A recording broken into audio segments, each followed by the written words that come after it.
I can't believe this. Lisa Likes Plants has 10,000 subscribers. Actually, it's a little bit more now.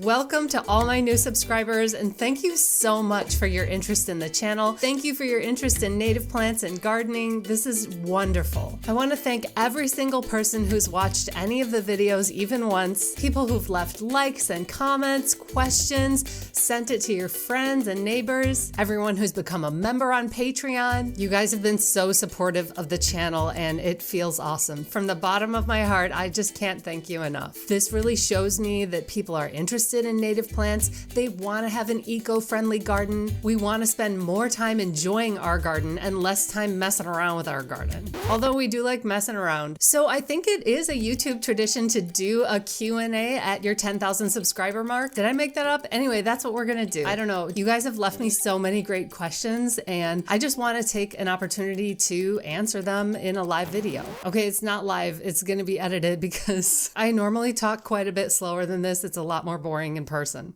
I'm just so excited to get these questions because it really shows that people are getting interested in native plants. Okay, the first thing I want to talk about is that somebody left a really great comment about this video that so many people saw. It's about the path that goes through the garden. This is the trouble with seeing a picture of a place and not actually visiting. So I have some great ideas for a place when I see a picture of it, but if I were in that location myself and seeing it in 3 dimensions, I probably would make different choices, which is why it can be a little bit difficult to give really specific advice on someone's garden just from seeing a picture. So this person says that the hill is too steep to put a path between the gardens.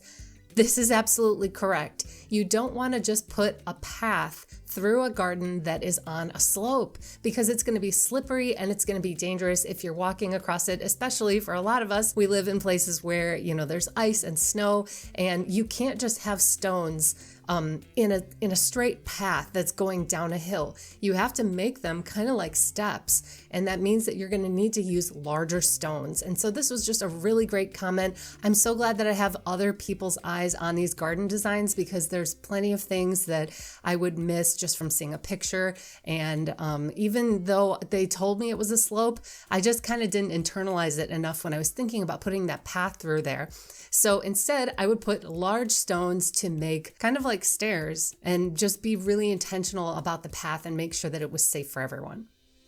Okay, I have one question about the hardware cloth. What is hardware cloth that you're using to protect the tree? So every time I have a tree in one of my designs, I always protect it with 2 things, hardware cloth and a cage.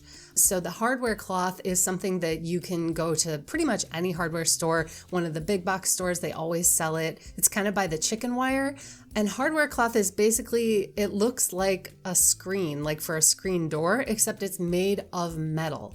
So it's kind of a woven material, but it's made of metal so that when rodents and other critters come up to the tree, unless they're extremely motivated, they're not really going to try to chew through that. So you wrap it around the base of the tree, and that protects from rabbits and mice and other kinds of small critters that will chew on the outside of the bark in the winter. In the wintertime, there's just not a whole lot for them to eat, so they will gnaw on the outside of the tree. And so we wrap that hardware cloth around it, and then on the outside of that, we leave about maybe a 9-inch diameter, and we put a cage around that, and that's for deer, because deer will just kind of eat anything.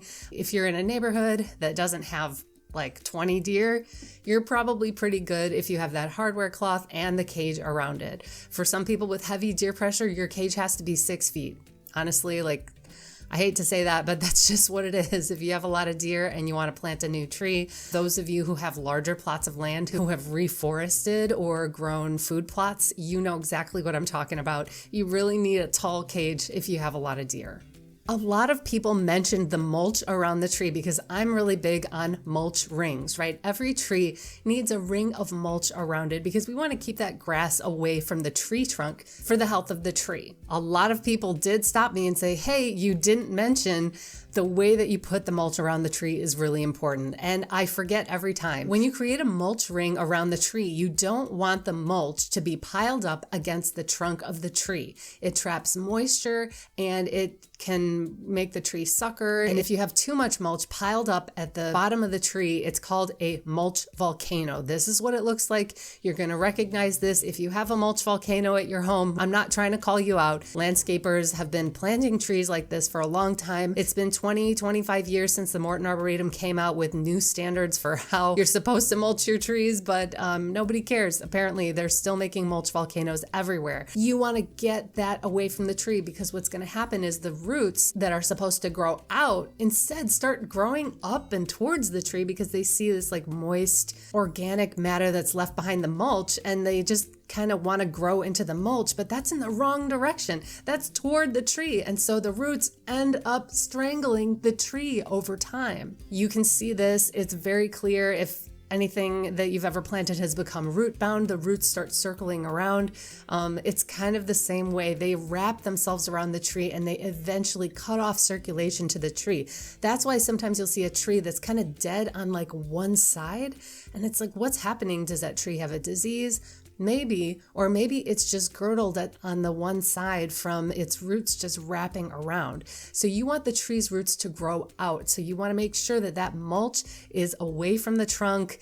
And instead of a volcano, we want it to be more like a donut. So I'll start using the word donut instead of just a mulch ring, because I think that makes a little bit more sense to people. It's kind of like you want a donut or a tire around the tree. You don't want it up against the trunk. So I just wanted to address that because there were several comments talking about mulch volcano, and all my homies hate mulch volcanoes.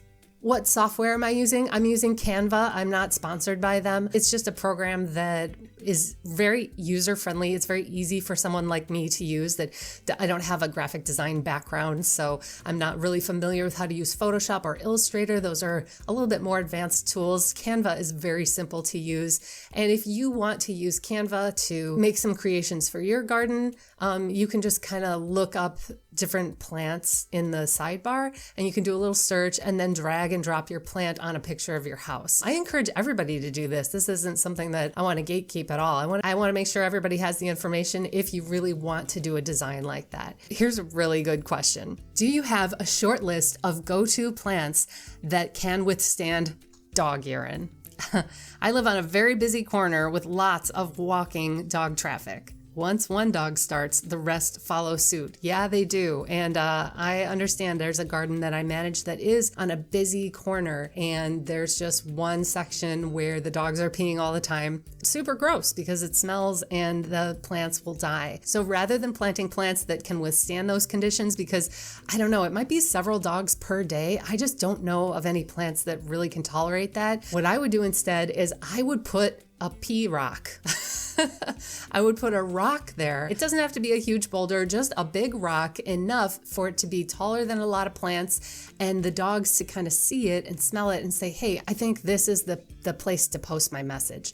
And so the dogs will tend to go and pee on the rock. I can't guarantee that they still won't pee on the plants, especially if the plants are tall. The dogs like anything vertical, but I feel like they kind of go to that rock and then you can just kind of direct them there, and hopefully then it'll be easier for the rest of your plants. A few people mentioned that this house might also have trouble with the mulch being washed down the slope when it rains. This is a real concern. It depends on how steep the slope is. Some slopes I would not even bother mulching because it's all gonna end up at the bottom. But for some of them, I feel like mulching is gonna really work. It just depends on your site location and what type of rain you're expecting. The rain will also be mitigated a little bit by the tree canopy, so it's not going to be like if it was out in the open and the water is just washing it down, and it'll slow down the rain so that it isn't pounding into the mulch. Also, it just depends on where you are and what type of rain you get.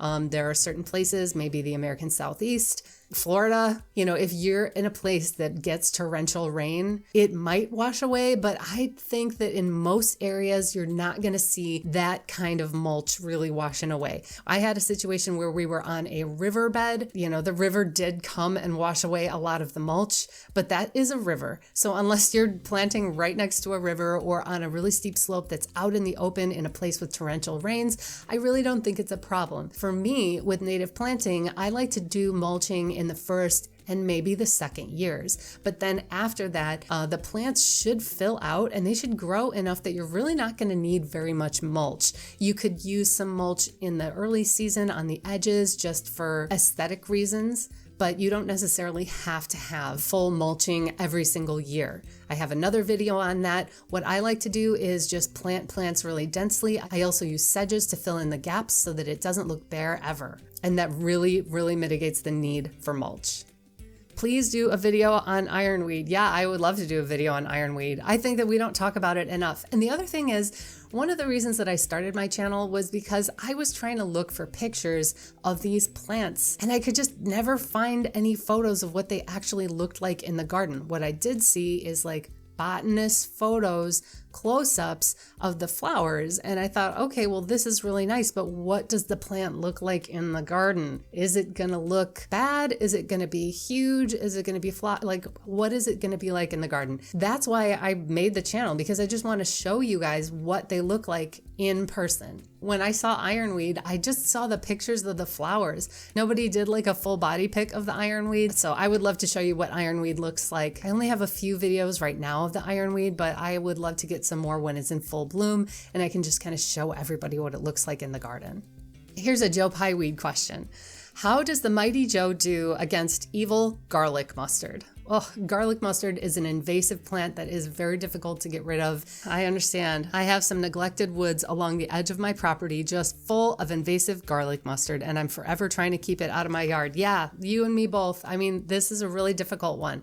Joe Pyeweed will totally defend itself against garlic mustard. Joe Pyeweed is strong and it's huge. The problem with garlic mustard is it comes out early in the spring and then it blocks out all the light, so that if you put down Joe Pyeweed seeds, they're just not going to get that light and those nutrients they need to germinate and compete against the garlic mustard. So you will have to clear it and you will have to seed and then probably clear the garlic mustard more and then overseed with the Joe Pyeweed and then hope that eventually they get big enough. Once they get big enough, I don't think there's a problem, because Joe Pyeweed is such a huge plant and it's so strong compared to garlic mustard, which is a biennial and it gets a maximum of 3 feet tall. Joe Pyeweed is like 7 feet tall. So once it gets mature, but that's the problem, is trying to get it to maturity. So just keep pulling, keep killing that garlic mustard in whatever way you can, and then overseed with the Joe Pyeweed and maybe put some plants in there. If it's a smaller area, maybe a few gallons of Joe Pyeweed, and that is going to start pushing back against that garlic mustard. Godspeed, that is not an easy one. Another question about Joe Pyeweed was, how does it do in clay soil? My Joe Pyeweed does great in clay. We've got some real clay in my yard. It's really difficult to dig through. It's not orange, it's still black, but it's pretty solid. And the Joe Pyeweed does great. It loves it. Somebody said, I found New England aster to be more aggressive than Joe Pyeweed. Yeah, New England aster is really aggressive. It sprouts up everywhere, but it also just gets big. I started out planting New England aster in my yard and I regret it. I think that it really wasn't the right plant to plant there. I love the little purple flowers, but even if I do a Chelsea chop on it, it just is so big and it just kind of will push out other plants. And over time, what happens is that ends up just being New England aster everywhere, and I start to lose diversity in the garden over time because all I'm seeing are the asters and I'm not seeing the other plants that just couldn't compete against them. This year, unfortunately, I'm going to have the unpleasant task of trying to dig out a lot of New England aster. There's a property that I do some work on and we're going to have to take out some of the asters. Unfortunately, that property has Asian jumping worms, and there's no way for us to really be able to give away the plants, so we're just going to have to compost them or incinerate them. I know, that's kind of a bummer. I want to end on a high note though. I've got a maple tree with roots breaking the surface. Is there any way to have plantings here? Yeah, it really depends. I would have to kind of see the site. If you're talking about a Norway maple, this is a maple tree that is invasive in the US and was planted everywhere and is still planted.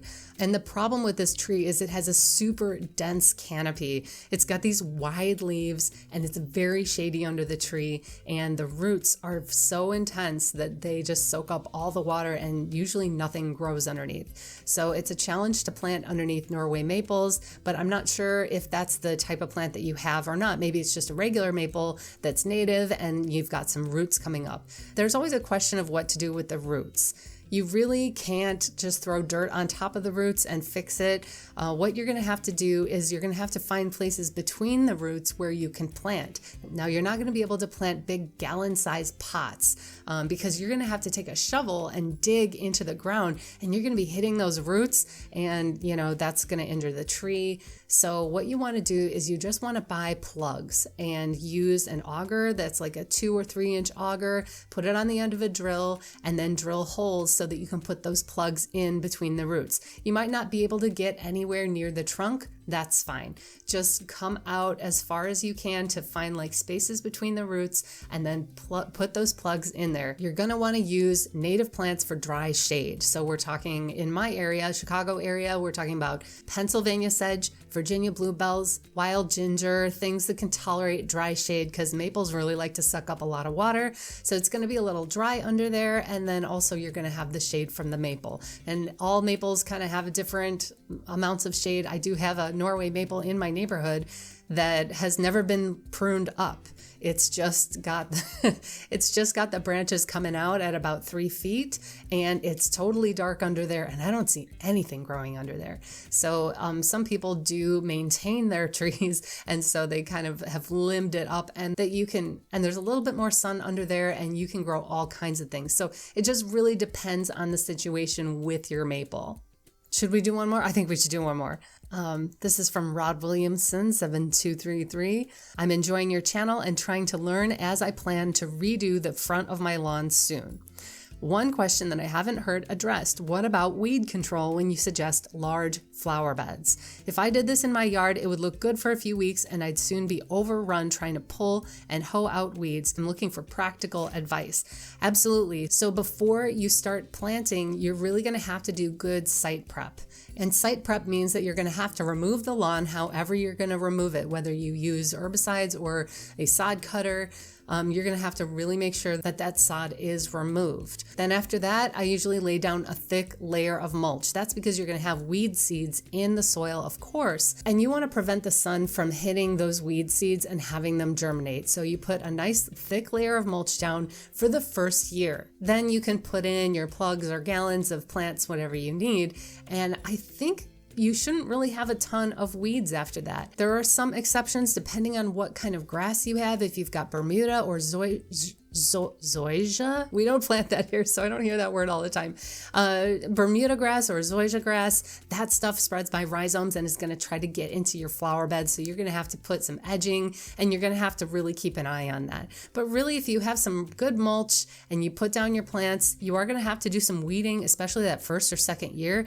But then once your plants start to grow together, you're going to get fewer and fewer weeds over time. Personally, my biggest problem with weeds is tree weeds. We have a lot of like Siberian elm, and then I have a red bud, and so there's red buds popping up everywhere. So if I don't get them early, they do turn into trees and they're very difficult to pull out. So I would check that like early in the spring, early summer, to make sure that we get those weed trees out.